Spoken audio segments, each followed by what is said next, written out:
It's time now for Ask the Expert. Staying in shape sometimes comes at a cost. We're talking about injury. Injuries can happen to anyone, regardless of experience or conditioning, as we've learned.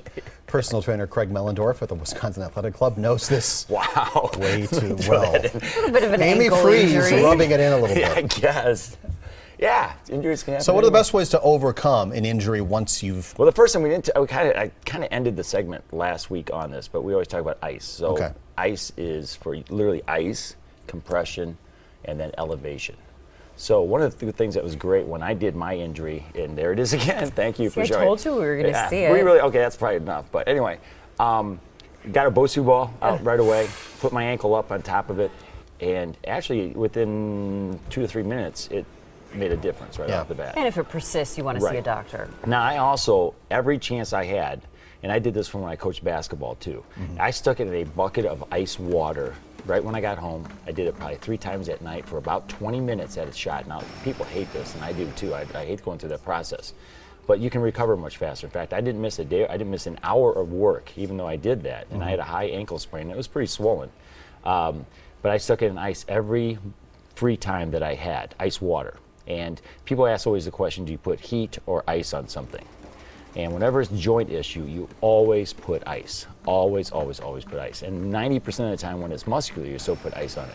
There are a few times when things are tight that you maybe want to put a little heat on it. But when you have swelling, you never, ever, ever put any type of heat on that because you're just going to increase that chance of it getting bigger. And then when you get back into working out, take it slow. You don't want to go immediately back to where you were before the injury. Right. Depending what kind of injury you have, you got to slowly get back into the process of it. So tonight is my first night to try the treadmill again and see what happens. So later tonight at 8 o'clock when I get to do my workout, I'm going to try it out and see if it holds up okay, and if it doesn't, then I'll wait another couple days and try it again. But slowly process, get through it. Because this is your first run since the injury, no 7-mile-an-hour, 15-degree incline craziness tonight? I won't promise that. I might put it at 12 degrees and just try it out right away. What he preaches. No, I won't go overboard with it because I want to make sure that I'm running the half marathon for Summerfest, and I'm kind of behind. I'm 3 months behind, or not 3 months, 3 weeks behind on my schedule of training. So let's talk about how not to get injured. I mean, obviously, you want to not rush through a workout. You know, if you only have 20 minutes, you might want to scale back what you're doing so you're not going too fast and have the potential to injure yourself. Yeah, usually the top ones there, people, they speed through it. And then the other one is they're trying to do too much.